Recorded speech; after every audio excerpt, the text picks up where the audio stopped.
Мемлекет қайраткері, экономика ғылымдарының кандидаты, парламент мәжілісінің депутаты, Қостанай облысының бірінші әкімі Тоқтарбай Қадамбаев 1944 жылы 13 шілдеде Қостанай облысы, Қостанай ауданының Ақсу кентінде туған.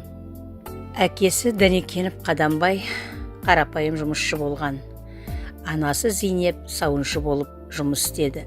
1980 жылы Қостанай ауыл шаруашылығы институтын зооинженер мамандығы бойынша тамамдап, онан соң Алматы жоғары партия мектебін 1985 жылы саясаттану мамандығы бойынша оқып шықты. Ал 1996 жылы Қостанай мемлекеттік университетінің заң факультетін сырттай оқып, заңгер мамандығын иемденген. 1995 жылы Қостанай облысының әкімі, 1999 жылдың сәуірінен тамызына дейін Қостанай облысы бойынша Қазақстан Республикасы табиғи монополияларды реттеу және бәсекелестікті қорғау комитетінің төрағасы. 2000 жылдан Қазақстан Республикасы мемлекеттік сатып алулар жөніндегі агенттік төрағасының орынбасары.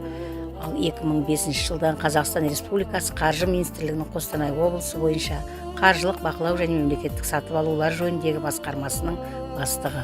2007 жылдан бері Қазақстан Республикасы парламенті мәжілісі Нұр Отан ХДП тізімі бойынша 4-ші шақырылымның депутаты, қаржы және бюджет комитетінің мүшесі. 1986-90 жылдары Қостанай облыстық халық депутаттар кеңесінің депутаты болды.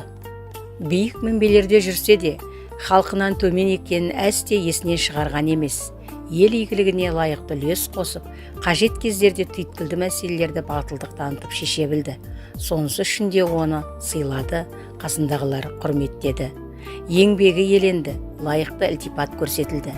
Мемлекеттік және халықаралық марапаттарды иеленіп, құрмет белгісі, құрмет ордендерімен 1941-45 жылдар Ұлы Отан соғысы жеңісіне 20 жыл, тың жерлерді игергені үшін тыңға 50 жыл, Қазақстан Конституциясына 10 жыл медальдарымен марапатталды.